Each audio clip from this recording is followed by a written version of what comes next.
Ek het al die jare gedink, niemand was meer bevoorreg as die disippels nie. Want dink daaroor, niemand het Jesus geken, soos hulle hom geken het nie. Hulle het hom immers van aangesig tot aangesig geken. Hulle het presies geweet hoe lyk hy. Hulle het presies geweet hoe klink sy stem. Hulle het sy sin vir humor geken. Dink net, hulle het geweet wat vind hy snaaks en wat is vir hom ononderhandelbaar. Hulle het alles van hom geweet. Hulle was intieme vriende wat alles saam gedoen het. Stel jou daardie voorreg voor om sulke direkte toegang tot Jesus te hê, dat jy hoef nie te wonder nie. Jy kan maar net direk vra en hy antwoord jou. Ek het hulle so beny vir hierdie voorreg. En toe lees ek in Filippense 3 vers 8 dat Paulus sê, ek beskou alles as waardeloos. Met ander woorde, al die dinge wat hy van tevore, want hy praat eers oor wat vir hom van tevore waardevol was. Hy sê, ek beskou alles as waardeloos. Want om Christus Jesus, my Here, te ken, oortref alles in waarde. Terwille van hom het ek alles prysgegee en beskou ek dit as verwerplik, sodat ek Christus as enigste bate kan kry en een met hom te kan wees. In ander woorde, hy beskou dit nie net nie meer as belangrik nie, hy beskou dit nou sommer as waardeloos, as nonsens. En dan sê hy in vers 10, al wat ek wens, in ander woorde, dis al wat ek wil hê, is om Christus te ken. Met ander woorde, Paulus sê om Jesus intiem te ken, oortref alles andersins in waarde. Niks anders maak meer saak. As ek dit geproot, as ek dit werklik ken, sal niks anders meer vir my saak maak nie. Want Jesus is genoeg. Ons sing dit so dikwels hier in die kerk. U is alles vir my en u is genoeg. Om Jesus te ken is genoeg, dis belangriker. En daarom was Paulus bereid gewees, omdat hy dit geproot, om Jesus so te ken, was hy bereid om alles prys te gee wat hy gehad het. En dan dink ons, sjoe Paulus, hoe wonderlik moes jou verhouding met die Here Jesus nie gewees het nie. Dan beny ons hom. Maar dink gou daaraan. Paulus het Jesus nooit na die vlees geken nie. Dis die beste wat ek dit kan beskryf. Met ander woorde, hy het nie Jesus geken soos wat die disippels Jesus geken het nie. Hy het nie die vlees en bloed Jesus geken nie. Hy was nie een van die disippels gewees nie. Hy het Jesus eers ontmoet na die kruisiging, toe Jesus al opgestaan het uit die dood. En hy het 'n vreesaanjaende ontmoeting met daardie opgestaane Jesus gehad, op pad na Damaskus. Dit het hom blind gelaat, sodat daar vir hom gebid moes word, dat sy sig herstel kon word. So ek sou nou nie dit as noodwendig lekker beskryf nie. En ten spyte daarvan, was die geestelike verhouding wat Paulus dan daarna, na daai dramatiese ontmoeting met Jesus gehad het, meer bevredigend as enigiets anders wat Paulus geken het. Dit het sy hele waardesysteem herdefinieer, sodat dit wat vir hom waardevol was en belangrik was, skielik vir hom onsin geword het. Handomkeer verandering, lewensverandering soos niks anders wat hy van tevore beleef het nie. Hy was nie net bereid om alles prys te gee nie, hy was bereid om ter wille van Christus te ly. En Jesus het self gesê, hy sal self nog vir Paulus wys, hoe baie hy ter wille van sy naam sou moes ly. Selfs meer nog as enige van die disippels. Daar's 'n video op YouTube wat 'n mens kan gaan kyk, maar ek het nie die moed om dit te kyk nie, waar hulle vir ons in detail beskryf watter dood elke een van die disippels vir Christus gesterf het. Jesus moet dan vir jou baie, baie belangrik wees, as jy bereid sal wees om in twee gesaag te word. Ek het altyd gedink, hulle saag hulle seker dan nou maar, wat ons lees daarvan in Hebreërs, né? Van hierdie kant tot daardie kant. Nee, hulle het van onder af so deurgesaag. Stel jou voor om bereid te wees, om vasgemaak te word en daai dood te sterf. Dan het jy geweet dat jy weet wie Jesus is. En Paulus was bereid om onthoof te word, en hy het dit nie roof geag nie. Hy het selfs in sy lewe gesê, hy weet nie wat hy moet kies nie, want moet hy nie maar eerder so lank gaan en by Jesus wees nie. Maar dan het hy nie meer die geleentheid om Jesus te verkondig nie, as hy weet nie wat hy moet kies nie. Dit sê vir ons hoe werklik, hoe intiem daai verhouding met Jesus was. Daarom vertel hy vir ons in 2 Korintiërs 11 van hoe baie hy vir Jesus gelei het, meer as die ander disippels. Hy sê hy het harder gewerk, hy was meer in die tronk, hy is meer geslaan, hy was meer dikwels in doodsgevaar. Julle daai 39 houe wat Jesus gekry het, waar hulle vir jou geslaan het vir 39 en nie 40 nie, want 40 het beteken jy is dood. Hy het dit nie 1 keer gekry nie, hy het dit 5 keer gekry. Wees verseker dat Paulus se hele liggaam die letsels van Christus gedra het. 3 keer is hy deur die Jode met stokke geslaan, waar hulle bedoel om te slaan, dat jy nie weer kan opstaan nie. 3 keer het hy dit beleef. Hy is 1 keer gestenig en vir dood gelaat. Ek kan dit nie as 'n werklikheid verkondig nie, ek kan dit bloot as 'n moontlikheid verkondig. Maar ek het gelees dat een van die kommentatore sê, ons weet dat Paulus praat van iemand, hy praat in die derde persoon, van iemand wat tot in die derde hemel geruk is. Dan sê hy weet nie of dit met die liggaam was, en of dit in die gees was nie, dit weet hy nie. Ons weet hy praat van homself. Maar dat dit nie klink asof hy daaroor roem en daaroor wil groot praat nie, praat hy van die persoon se ervaring, asof dit iemand anders was. En dan sê die kommentator, dit was waarskynlik toe hulle vir Paulus gestenig het en vir dood gelaat het. Hy was waarskynlik dood. En die Here Jesus het hom weer daar opgerig. Want die Jode het nie opgehou gooi met daai klippe, tot hulle geglo het jy is dood nie. En dit het my laat dink aan daai plek waar Paulus een van sy briewe afsluit, en dan sê hy, en nou skryf ek met my eie hand, kyk die groot letters. Daar is mense wat beweer dat dit is dat, as hulle jou so met klippe gegooi het, was daar omtrent nie 'n heel been in jou liggaam nie. So sy vingers was waarskynlik, want dit is nie gespalk soos wat hulle vandag ons vingers spalk, as dit breek nie. So hy het waarskynlik sulke handjies gehad. Alles letsels van sy groot liefde, uiterlike tekens van sy liefde vir koning Jesus. En daarom was dit vir hom moeilik geweest om mooi te skryf. Ek dink daaraan, al hierdie goed het hy gelei, maar nie eers dit was al nie. Hy het 3 keer skipbreek gelei, nie 1 keer nie, 3 keer. En dan het hy 'n nag en 'n dag in die oop see deurgebring.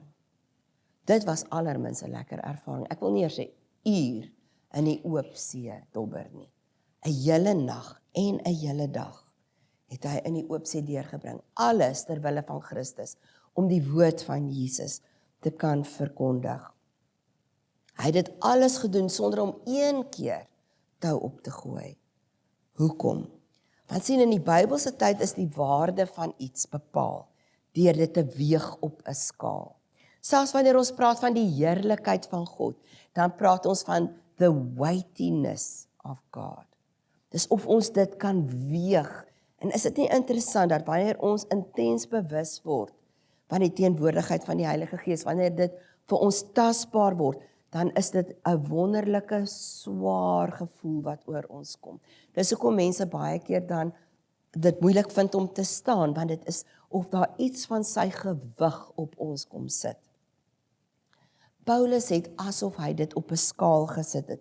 Hy het Jesus Christus en om hom te ken, die intieme ken van Jesus aan die een kant van die skaal gesit. En alles wat van tevore vir hom waardevol was, het hy aan die ander kant van die skaal gesit. En daai skaal het onmiddellik so gemaak. En dis hoe hy geweet het, niks van hierdie goed aan hierdie kant van die skaal is meer belangrik nie. Ek beskou dit as waardeloos, om die waarheid te sê, ek beskou dit as nonsens. Maar weet julle wat is vir my ongelooflik van hierdie stelling van Paulus? Soos ek gesê het, Paulus het nie Jesus in liggaamlike vorm geken nie. Hy het Jesus bloot geken deur die Heilige Gees. Want wanneer is Paulus geroep? Nadat Jesus opgevaar het na die hemel en die Heilige Gees uitgestort is. En die Handelinge kerk in 'n oogwink gebore is deur die Heilige Gees. En hy het daai kerk met alles in hom beveg en vervolg. So, wat sê ek vir jou en my? Dis die gevolgtrekking wat ek wil hê jy moet maak. Paulus het dieselfde geleentheid gehad as ek en jy om intimiteit met die Heilige Gees gehad. Hy het niks meer gehad nie en ek en jy het niks minder as hy nie.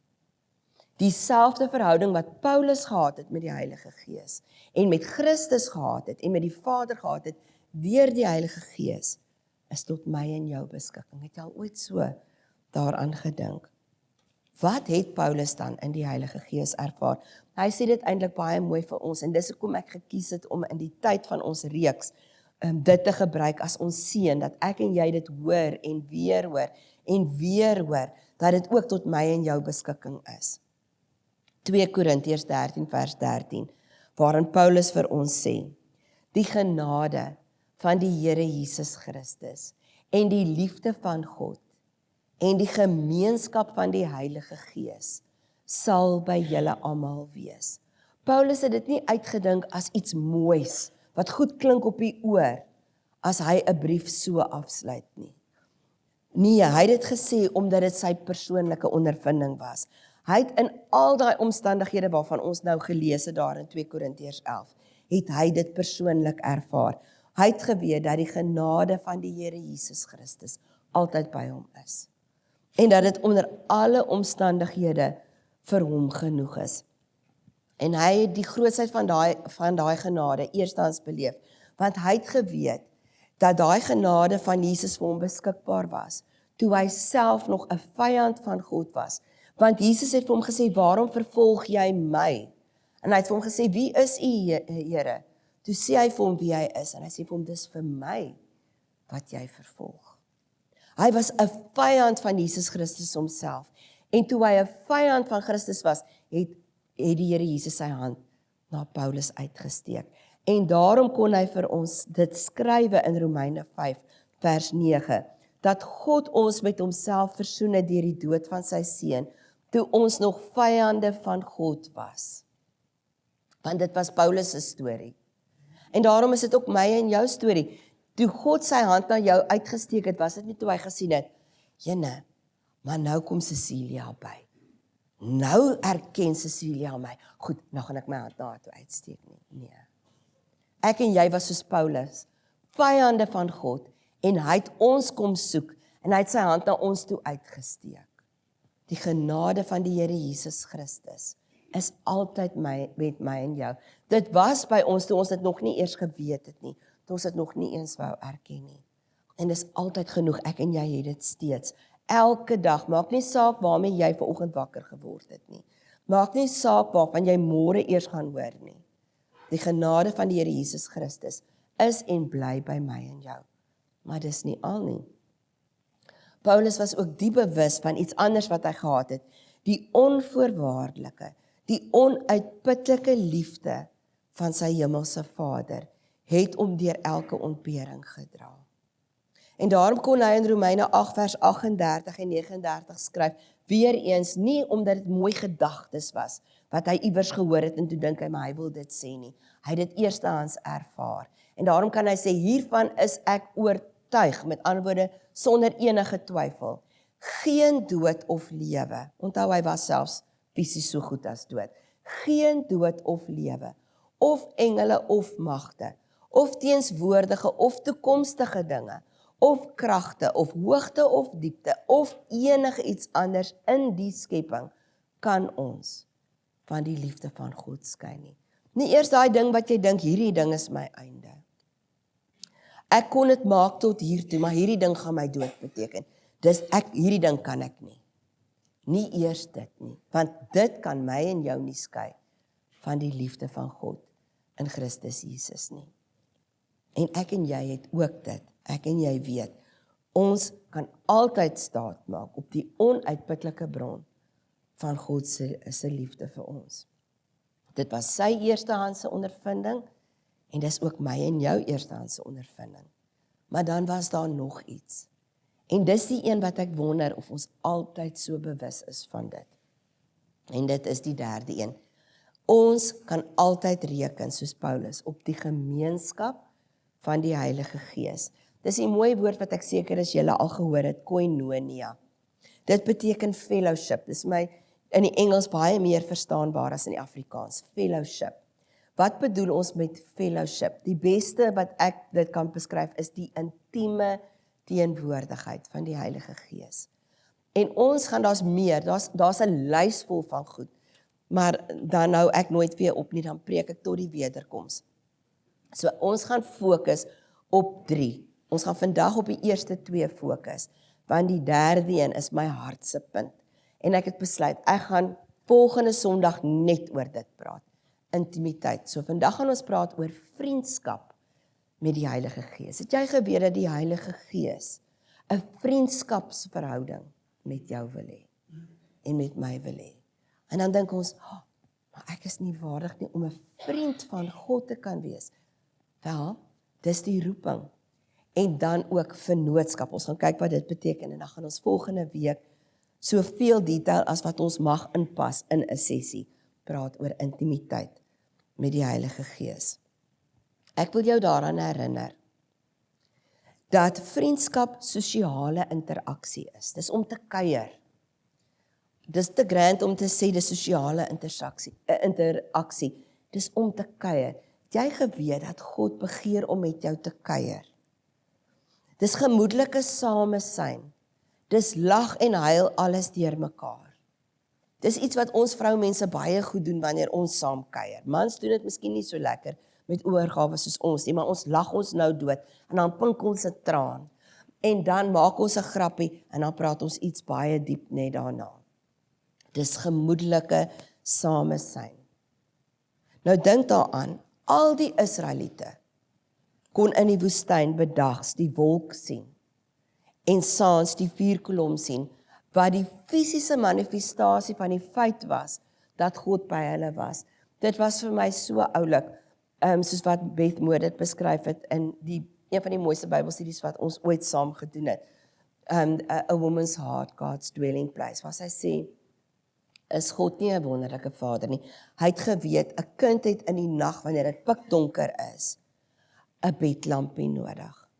En daarom was hy 'n vuurkolom in die nag, om hulle te herinner, hierdie woestyn is vreesaanjaend, maar ek sien die bedlampie en ek onthou, God is by my. In die warmte van die dag is daai son in die woestyn so fel, dit brand als dood. Onthou, hulle het nie skuiling nie, maar dan is daar 'n wolk oor daai son, wat die felheid daarvan vir hulle afneem, waardeur God vir hulle sê, maar moenie bekommer nie, ek is hierso by jou. Al die Israeliete kon dit sien. Almal van hulle kon die wonders van God eerstens beleef. Hulle het gesien hoe hy die Rooi See vir hulle oopkloof, dat hulle op droë voet kon deurstap. Hulle het almal manna geëet, hulle het almal kwartels geëet, hulle het almal die water uit die rots wat vir hulle geslaan is gedrink.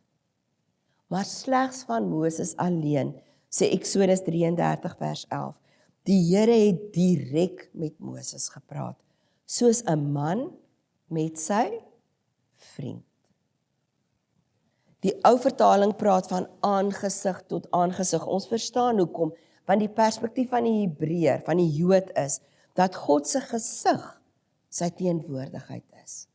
En dan verstaan ons hoe spesiaal die Numeri 6 seëning is, want hy sê, ek sal my aangesig oor jou verhef. Hy sê, ek sal vir jou kyk, ek sal in jou oë kyk, ek sal my gesig na jou toe draai. Face to face, presence to presence, aangesig tot aangesig. Dis 'n plek van diepte kommunikasie, hart tot hart, waar 'n mens met vrymoedigheid kom, net soos wat jy is. En jy kom deel jou hartsgeheime, wat jy nie wil hê enige iemand anders moet weet nie. Maar het jy ooit daaraan gedink dat vriendskap 'n wederwysige ding is? As dit nie wederwyds was nie, was dit 'n counselor, was dit net bloot 'n beraader.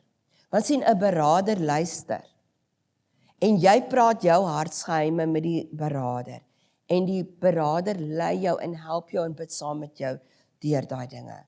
Maar die beraader gaan dan nou nie in dieselfde oomblik hulle hart ook deel nie. Dis berading. Vriendskap is wederwyds. Dit beteken dat God geheime het in sy hart, wat hy graag met jou wil deel. En Psalm 25 vertel dit vir ons. In vers 14 staan daar, die Here neem die wat hom dien in sy vertroue. Wat 'n wonderlike gedagte dat God Dinge wat toe is vir die wêreld kan dit nie ontvang nie. Baie gelowiges kan dit nie ontvang nie. Hoekom? Want hulle is nie bereid om te kom sit en te luister nie. Want wanneer sal God praat? Wanneer ons luister. Hy gaan op niemand skree nie. Hy gaan dit vir jou vertel wanneer jy by hom stil word, wanneer jy by hom kom sit. Maar ons is geneig om te dink gebed is, ek gee gou vir God raad. Ek vertel gou vir hom wat hy nodig het om te doen, vir ingeval hy nie daaraan gedink het nie. En ek het nou wonderlike oplossings vir hom uitgedink, van die dinge wat hy nodig het om te doen. Ons is geneig om so oor gebed te dink. Gaan nou weer praat oor gebed. Nee. God wil wederwysige interaksie met ons hê. Waar ons nie net ons harte bloot lê vir hom nie, maar waar hy sy hart ook kan bloot lê aan ons. Dis kommunikasie. Leiding van die Heilige Gees is onontbeerlik deel van intimiteit met die Here. En ons sien die boek Handelinge is vol daarvan. Die eerste gemeente het dit beslis geken dat dit wederwysige kommunikasie is. Ek dink eers aan Paulus wat in Handelinge 20 sê, hy weet sonder enige twyfel dat hy na Jerusalem toe moet gaan, maar oralster bevestig die Heilige Gees vir hom, dat daar vir hom gevangenskap en vervolging wag. Maar ten spyte daarvan weet hy, want die Heilige Gees sê vir hom, dat hy moet gaan en daarom is hy bereid om te gaan. Die tweede voorbeeld wat ek wil gee is Petrus. Petrus wat in Handelinge 10 'n visioen sien en hy's besig om te dink oor die visioen. En dan praat die Heilige Gees baie direk in sy hart met hom. En die Gees sê vir hom, daar's 3 manne wat jou soek. Gaan gou af, want hy's op die dak van die huis. En dan sê die Heilige Gees vir hom, maak vir hom iets bonatuurlik bekend wat hy nie sou geweet het nie. Daar's onder by die deur is daar 3 mans wat vir hom wag. Die derde voorbeeld wat ek sommer net as 'n voorbeeld wil gebruik is Filippus in Handelinge 8.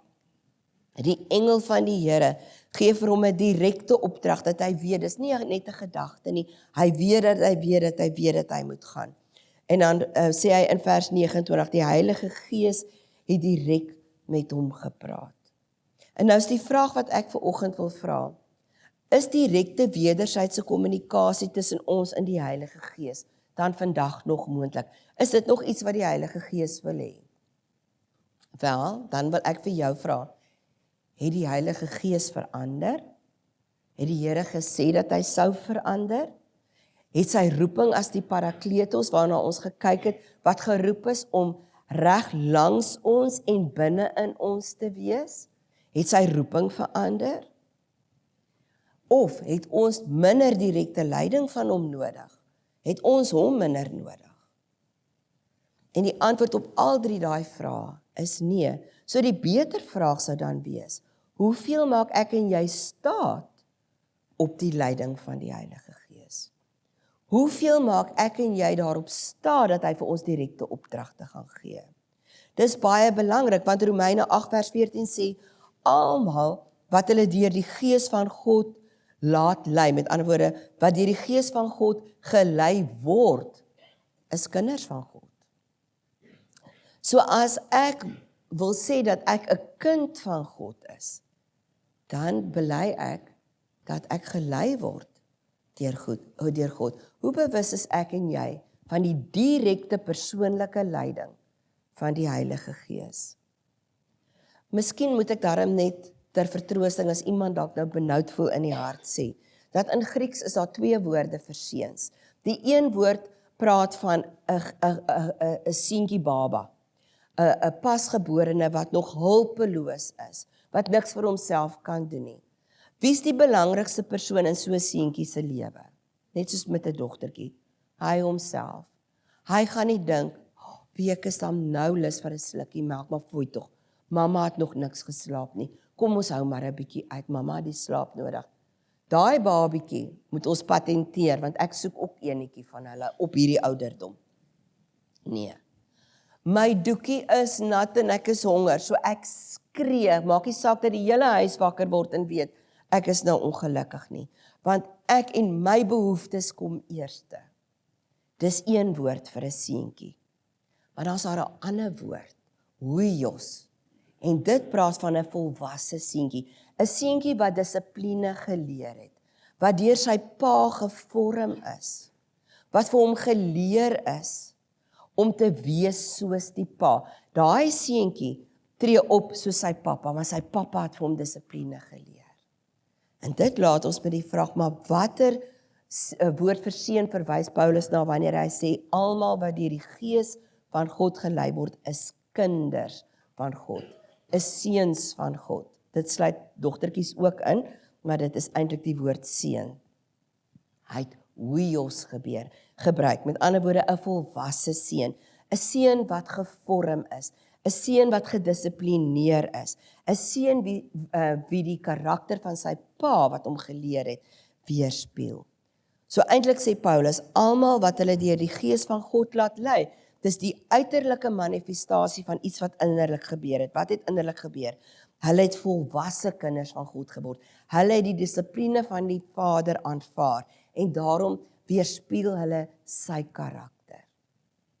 Dis wat die Heilige Gees binne in my en jou doen. Ons het gesê hy is besig om die karakter van Jesus binne in ons te vorm. Ek het die eerste aand vir julle gesê, want hy hou van die karaktertrekke, hy hou van die familietrekke van die seun. En hy is besig om dit in my en jou te vorm.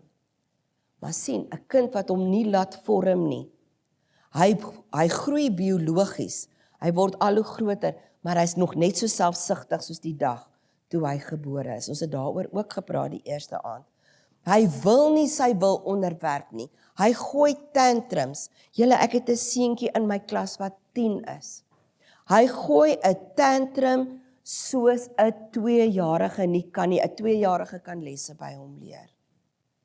Ek het hom so groot laat skrik die ander dag, want toe gooi ek terug kliphard 'n tantrum net so groot. En toe skrik hy hom stil, en toe kyk hy vir my, toe sê ek vir hom, sien jy? In die eerste plek is ek nie bang vir 'n tantrum nie, in die tweede plek weet ek presies hoe dit moet lyk. Ek kan dit nog beter doen as jy. En toe stop hy sommer net daar. 'n Mens kan biologies in 'n groot mens lyf wees, maar jou karakter kan steeds ongevorm wees.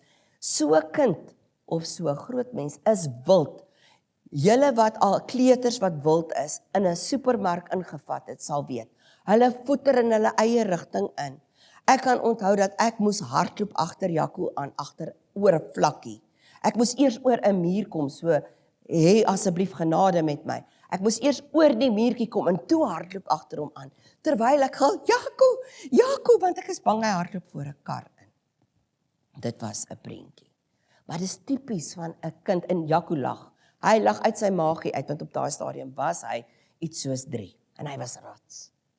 Maar dis tipies van 'n kind wat nog nie in sy karakter gevorm is nie. Hy gaan sommer oploop, hy gaan in sy eie rigting in. En hy besef nie eers hoe gevaarlik dit is nie. Ons almal begin daar, maar dan moet ons toelaat dat die Heilige Gees ons karakter vorm, dat hy ons leer. En dan leer ons in daai proses sy stem herken. En ons leer om sy leiding te volg. In die proses het ons al hoe minder woorde nodig. Ons het later net 'n indruk nodig. Ek weet nie van perdry nie, Heinrich weet, Heinrich en my maat saam perd gery. Glo dit as julle wil, baie interessante stories wat ek julle daaromtrent kan vertel, maar dis vir 'n ander dag. Maar Heinrich sal vir julle kan vertel, dat 'n perd wat goed ingebreek is, het nie eers regtig leisels nodig nie. Jy kan vir hom met die knie druk, en hy sal weet, hy moet hierdie kant toe. Of as jy al twee druk, dan weet hy moet stop. Hy het nie nodig om geforseer te word nie. Hy het net 'n effense nudge, soos die Engelsman sê, nodig. En hy gehoorsaam. Psalm 32 vers 9 sê, moenie onverstandig wees nie, soos 'n perd of 'n muil, wat met 'n stang in die bek beteel moet word, as jy hom wil lei nie. Hoe wil die Here my en jou lei? Die Heilige Gees binne in ons. En hy wil nie op ons skree nie. En hy wil nie 'n stang in ons bek sit nie. Ons het gesê, of in ons monde, skus tog, sit nie. Hy is 'n gentleman. Hy wil hê dat ons so fyn ingestel sal wees, dat hy net 'n ligte suggestie moet gee en ons beweeg. Brother Lawrence, en ek neem aan, ons het al almal van Brother Lawrence gehoor, die ou monnik wat briewe geskryf het met absolute juwele vir hoe om die intimiteit met die Here te ervaar. Skryf in sy briewe wat saam in 'n bundel gesit is as Practicing the Presence. Hy skryf, "The most holy and necessary practice in all our spiritual life is the presence of God. That means finding constant pleasure in His divine company." Kan julle sien? Dit is om gesellig met die Here saam te verkeer. Speaking humbly and lovingly with Him in all seasons, at every moment, without limiting the conversations in any way. Want sien, vriende kan die gesprek in 'n ander rigting lei, as dit twee wederwysige gesprekke is, as dit van twee kante afkom. Dan kan die ander vriend kies om die gesprek in 'n ander rigting te stuur. Maar as ek alleen in beheer van die gesprek is, en net ek praat, dan kies ek die onderwerp. Maar die Heilige Gees, as dit wederwysige gesprek is, dan lei hy die gesprek in 'n ander rigting, in die rigting waarin hy wil. En dan sê hy dat ons hierdie intimiteit nie net in 'n gesamentlike byeenkoms soos hierdie kan hê nie. Dan sê hy, "We can make our hearts personal chapels, where we can enter anytime to talk to God privately." Hoe wonderlik dat hy altyd beskikbaar is. Geselskap is dus deel van gemeenskap, en gemeenskap of fellowship is deel van vriendskap, en vriendskap is deel van intimiteit. Jesus sê vir sy disippels in Johannes 15 vers 15, "Ek noem julle nie meer diensknegte nie, omdat die dienskneg nie weet wat sy Heer doen nie, maar ek het julle vriende genoem, omdat ek alles wat ek van my Vader gehoor het, aan julle bekend gemaak het." Kan julle sien, is daai dat ek deel my hartsgeheime met jou. Maar dit sê vir ons dat daar twee hartsingesteldhede is, waarmee ons kan lewe. Die eerste is die dienskneg hartsingesteldheid, die dienskneg mentaliteit. Die dienskneg fokus die heeltyd op wat hy moet doen, want hy moet perform, hy moet dien. So hy is die heeltyd taakgeoriënteerd. En hy is die heeltyd besig om te probeer gehoorsaam wees, hy prioritiseer gehoorsaamheid, wat 'n goeie ding is, maar die doel hoekom hy gehoorsaamheid prioritiseer is, want hy wil die boksies kan aftik. Dit is my taaklys, dis wat van my verwag word, dis soos 'n job description, en ek wil sê tik, tik, tik, tik, tik, tik, tik. En dit klink miskien prysenswaardig, dit klink miskien eerbaar, maar kom ons dink gou, wie is eintlik die fokus binne in sy hart? Eintlik hy self. Want hy is die hele tyd besig om homself te meet aan die boksies wat hy moet tik. So eintlik is hy self en sy eie performance die primêre fokus. En soos ek sê, dis eerbaar om gehoorsaamheid te prioritiseer. Ons gaan sien dit moet so wees. Ons gaan uiteindelik sien, dit is baie, baie belangrik. As jy bruikbaar vir die Here wil wees, as jy autoriteit wil hê, nie net die gawes van die Here nie, is gehoorsaamheid baie belangriker as wat ek en jy nog ooit besef het. Maar daar is meer as boksies tik in 'n verhouding. Die tweede is die hartsingesteldheid van die vriend. Soos ek gesê het, gehoorsaamheid of diensbaarheid is weer eens belangrik. Maar die rede hoekom dit belangrik is omdat die hart van die een wat ons bemin, die hart van die Vader, die hart van Jesus, vir ons voor oë gehou word. Want sien, voordat ek iets doen, en ek sê nou nie dat ek dit bereik het nie, ek bedoel, dis wat dit behoort te moet wees, so daai ek is ek en jy. Die hart van die vriend is, voordat ek iets kan doen, moet ek myself eers afvra, maar hoe gaan hierdie ding, die hart van die Vader, of die hart van Jesus beïnvloed? Hoe gaan dit hom raak? Want sien, daar's tye, en ek bely dit voor julle vanoggend, daar's tye wat ek so graag iets wil sê. En ek bedoel dit op iets leliks wil sê, want ek is nou kwaad, ek is nou vies. En ek wil dit so graag sê, want ek weet hierdie ding kan nou sny tot op die been, man, dit gaan 'n goeie sê ding wees. Dit gaan alle redenasies nou net hier stop. En dan voel ek daai nudge in my binneste waar die Heilige Gees vir my sê, moenie. En dan dink ek, maar ek wil dit so graag sê, en voor ek my kom kry, dan het ek dit gesê. Wat moes ek gedoen het? As ek regtig die hart van die Here prioritiseer. Ek sê dit tot my skande, maar ek is eerlik daaromtrent. As die hart van die Vader, as die hart van Jesus my fokus was, dan sou ek geluister het na daai stemmetjie, want sy hart sou vir my belangriker gewees het as die lekkerte om my sê te kan sê. Ek is nog nie daar nie. Ek het nog baie ruimte om te groei in vriendskap met die Here. Waar die fokus is, nie meer die lekkerte van om te doen wat ek wil doen nie. Ek weet, hier in hierdie storie laster hulle baie, maar ek wil dit so graag kyk, want dit is so snaaks. Ek wil dit so graag kry. Kyk, en elke keer as ek daai lastering hoor, dan dink ek, dit is so skuurpapier teen my vel. Maar ek ignoreer daai stemmetjie hier aan die binnekant, want ek wil dit so graag kyk. Ek weet hierdie fliek is nou nie eintlik vir 'n kind van die Here bedoel nie. Maar ek so nuuskierig. En so ignoreer ek daai stemmetjie hier aan die binnekant. En ek het vir julle gesê, dis hoe daai stemmetjie al hoe sagter word, en ek hoor hom uiteindelik al hoe minder. So kan julle sien, daar's 'n subtiele klemverskywing tussen die dienskneg se hart en die hart van die vriend. Die dienskneg vra, wat word van my verwag? Wat moet ek doen? Hy self is die fokus. Die vriend vra, hoe sal hierdie ding die hart van die Here affekteer? Sal dit vir hom vreugde bring of sal dit hom bedroef? Want die hart van God is vir my die prioriteit. As ons so daarna kyk, besef ons dat God baie diensknegte het. Ek dink die kerk is vol diensknegte van die Here, wat baie hard werk vir hom, en is wonderlik. Ons moet hard werk vir die Here. Dis 'n vreugde, dis 'n voorreg, maar ons doen dit omdat ons in die eerste plek vriende van God wil wees.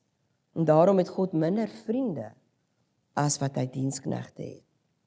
Herinner my weer aan Moses. Want die Heilige Gees begeer om met elke een van ons te praat, soos 'n man met sy vriend. Dis tot ons almal se beskikking. As jy vir my sê, ja, maar Liesel, dit was Ou Testamenties, dit was nodig.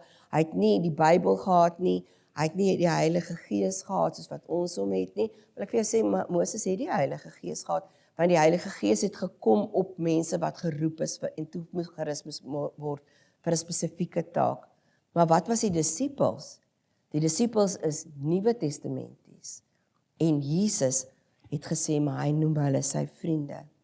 En ons kan dit ook kies. Ons kan ook kies om 'n vriend van Jesus te wees. Op grond waarvan? Die Bybel sê in Jakobus 4 vers 8, nader tot my en ek sal tot julle nader. Nader tot God en hy sal tot julle nader. In Openbaring 3 vers 20 is Jesus self aan die woord en hy sê, kyk, ek staan by die deur en ek klop. Weet julle, ons gebruik dit altyd in evangelisasie omstandighede wanneer ons mense wil oproep tot bekering. Maar met wie praat Jesus daar? Hy praat met 'n kerk. Hy praat met 'n gemeente. En hy sê, ek staan buite die deur.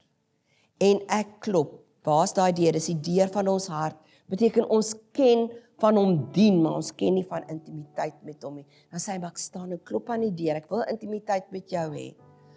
En intimiteit is om te eet saam met die Here. Dis een vanuit die perspektief van die Bybelse tyd, die mees intieme ding om saam met mense te eet. Hy sê, ek staan en klop by die deur van jou hart. As jy oopmaak, sal ek inkom. Ek gaan nie vir jou sê, nee, ek staan buite, ek wil nie inkom nie. Ek sal inkom en ek sal met jou feesmaal hou en jy saam met my wederzijds. Kan jy sien, dit is vir my en dit is vir jou, maar ek wil weer vir jou herinner, hy dwing homself op niemand af nie. Hy sou daai deur kon oopforceer as hy wou. Daar's niks wat hy nie kan doen nie. Maar hy kies om dit nie te doen nie. Hy wil genooi word. Gemeenskap met die Heilige Gees is ook vennootskap. In 1 Korintiërs 3 vers 9, en hiermee sluit ons af, staan daar, ons is medewerkers in diens van God. Beteken, Ons is medewerkers van God in sy diens. En julle is die saailand. Hier buite is 'n saailand wat wag om bedien te word deur die Heilige Gees, maar ek en jy is die agente deur wie die Heilige Gees hulle wil bereik. Dit is die roeping en die voorreg van elke kind van die Here om 'n medewerker van die Heilige Gees te wees, nie omdat hy ons nodig het nie.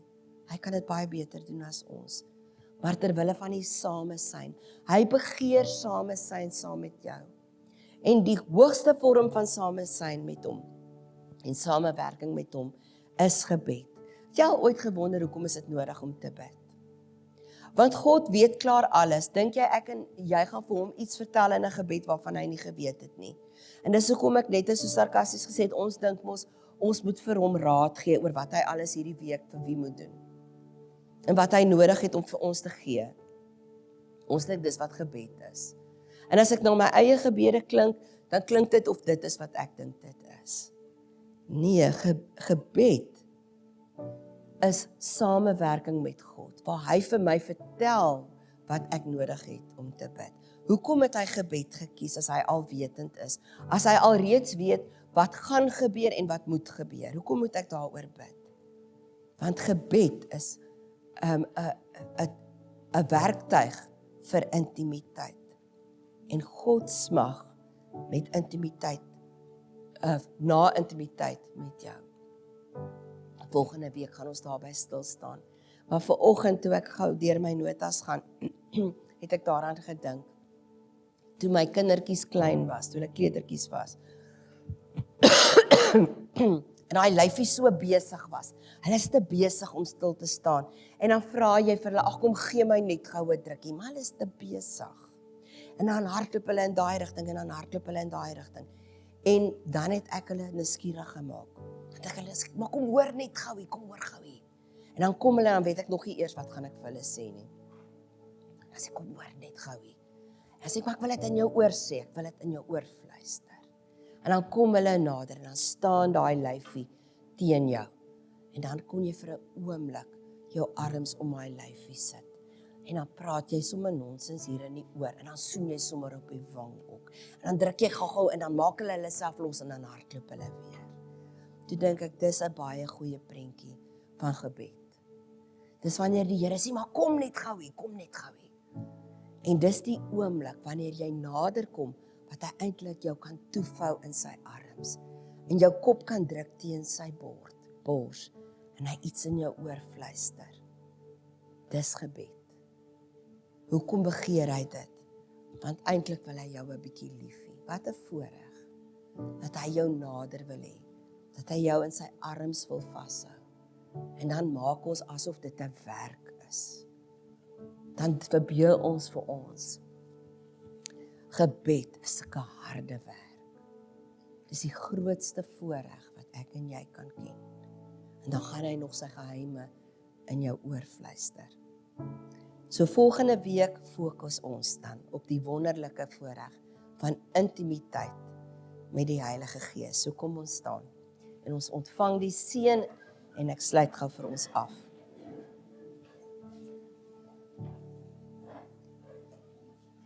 Here, ek besef met alles in my dat ons nooit aan hierdie kant van die draad, voordat ons regtig diep in u oë gekyk het, sal besef hoe groot die liefde is waarmee u ons liefhet nie.